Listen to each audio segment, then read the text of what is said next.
facilitated SPARKS clinics. I work primarily in school-age autism clinic, so I work with a lot of kiddos with autism ages 4 and up, doing diagnostics and evaluations and connecting to resources and systems in our state.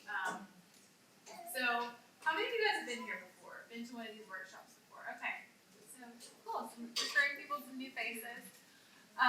Well, just so you know, the day goes, we will do a didactic or a lesson presentation, and then we will also you guys will also be able to take the skills and apply it to an action plan.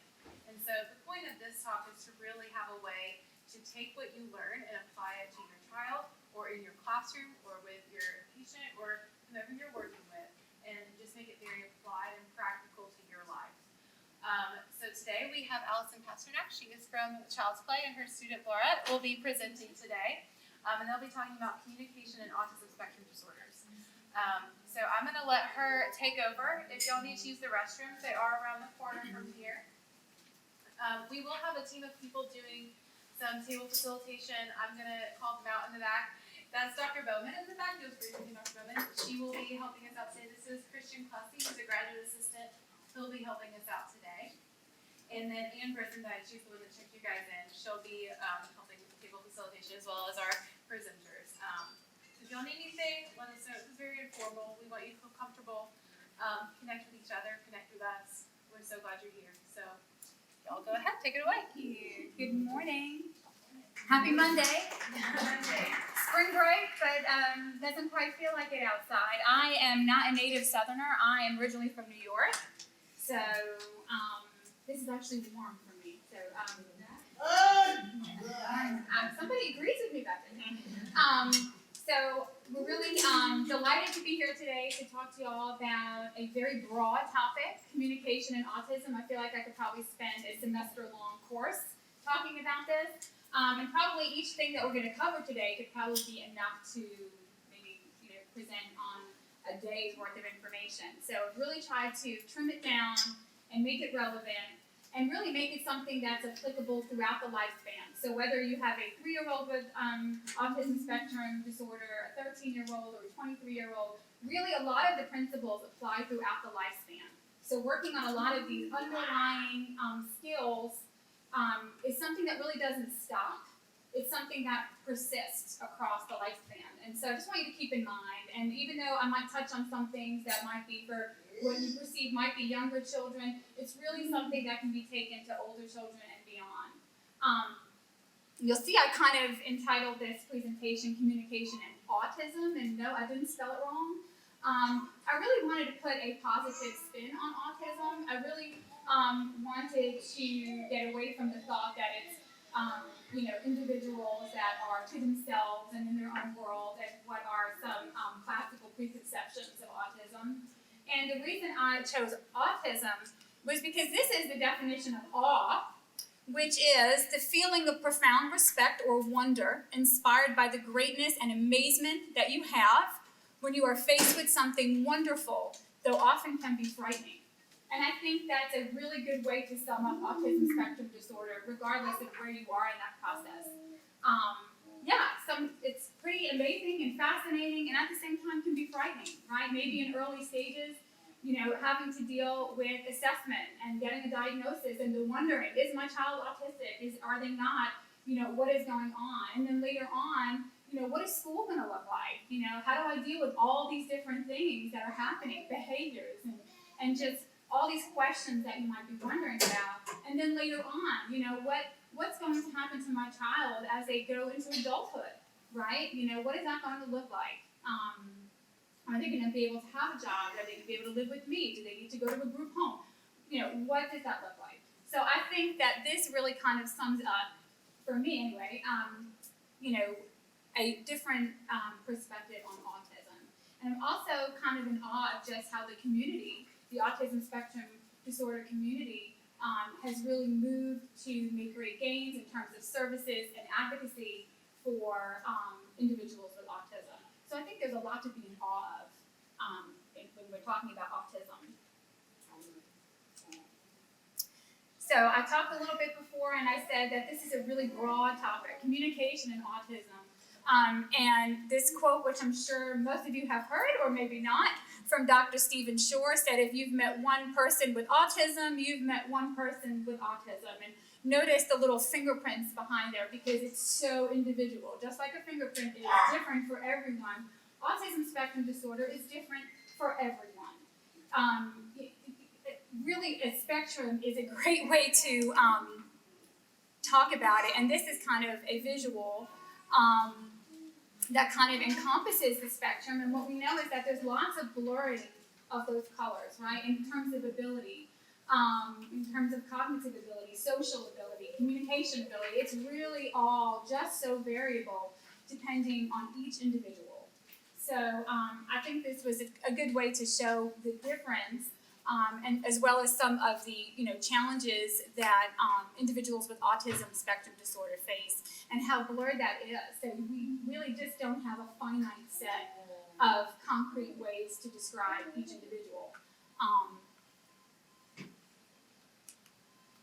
So our main objectives for today are outlined, and this is what at least we hope you come away with today. That you all be able to identify characteristics of communication in children with autism spectrum disorder, learn how play and engagement facilitate communication, develop understanding of strategies that aid communication, and to create a plan to individualize these strategies that is specific for your child. And we are going to do an action plan. It's going to be integrated into our presentation, and my assistant Laura, who is a graduate student from University of Montevallo, will be working on that with you as well. So you might have questions that come up throughout, and that's awesome. I want you to have questions, but we're probably going to either save them for our action plan or for after the presentation is completed. We'll definitely have time for question and answer. All right. Okay, so if we're going to talk about communication, I think it's really important to get a good definition of communication, right? It seems kind of simple, communication, but it's really not. It's very, very complex. And so I'd like to define communication as a social act, both verbal and nonverbal, by which information is exchanged between individuals through a common system of symbols, signs, or behavior. And so notice in that first portion, a social act, right? That is really why we communicate. We communicate to be social. We have a desire innately to be socially connected to others, and that is why we communicate. But it's also important to also recognize that this can be verbal and nonverbal. I have parents a lot of times that come to me and say, my child can't communicate with me. I'm like, well, yes, they do. They're not verbally communicating with you at this point, but they are absolutely communicating with you, whether it's through their behaviors or signs or other symbols. So I think it's important that we recognize communication as being something that's both verbal and nonverbal, but ultimately the goal is social. Ultimately, it's to get you engaged, to get you connected, and to have this back and forth, whatever that might look like for you. So this is a good representation of what communication should look like, right? So I say, good morning. How are you? I'm fine, thank you. Nice to see you today. Glad you came. Right, and so this is happening pretty effortlessly, right? We have this back and forth. I give a message, she receives it, she sends it back, I give it back, I might give a nod, a non-linguistic, right? And so we have this very smooth process of back and forth communication. So I want to know how many of you that have students or children with autism spectrum disorder, does that pretty much happen really fluidly like that for? Not much, right? It's really hard to have that happen. Well, let me ask you this. What are some of the things that you find interfere with that process? So for example, like sometimes with behavior or auditory processing issues, or all of those, right? Because when we communicate with someone on the autism spectrum, a lot of times we're not only communicating with autism spectrum, it's one or more of these other things that are happening that really impact how that back and forth goes. So if you're having sensory overload, the chances of you having that fluid back and forth communication is really going to be impeded upon, right? Because maybe right now your sensory environment is overwhelming, so you can't have that back and forth communication because right now you're dealing with something that you can't express what's happening, right? Or maybe there's attentional issues, or oppositional defiance, or ADHD, or anxiety, or Tourette's, or OCD, or maybe autism is a part of a bigger genetic disorder. Maybe you have feeding issues, right? So I think there's probably a bunch more here. I don't see it on here, but apraxia, right? If you can't have the motor plan to communicate, this is not going to happen so fluidly, right? So all of these things are really operating, and we have to keep that in mind when we're trying to facilitate communication. Because just the communication part means that you have to deal with all these other things too, because this is so integral, and it's really tied in, right? It's really the larger part. Most of the kids that I work with, and I've been a speech pathologist for over 15 years, have never just had autism spectrum disorder. They've always had multiple challenges that they're dealing with in addition to the autism, whether it was sensory, or processing, or attentional and focus. So this is something important to keep in mind for your students or your individual children, that when we're trying to communicate, lots of times these things are also working with those core characteristics of autism, which make it even more difficult. Okay, so we're going to have the first part of our action plan, which is in your folder, and I'm going to have Laura tell you a little bit about the first set of questions, and we're going to give you a few minutes to fill those out, and then we're going to talk about it. Okay, so right now we're going to kind of look at questions 1 through 3. So just to start off with, we kind of want you guys to think about your children or your students with autism. Now, what are some of the communication challenges that you guys face?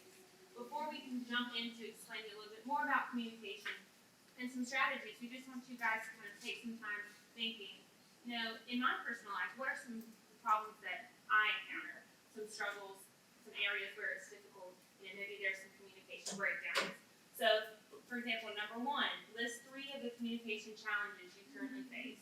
So this can be as broad or as general as you want it to be. This is really just your time to kind of go ahead and think, what's going to be most beneficial for me to get out of this presentation. It could be communication situations that are difficult. If I tell my child no, they don't take it well. Or just, I want them to, tell me this, and it's hard to get them to do that. So just whatever you guys think, it's broader as general. And then on number 2, how you're currently addressing them.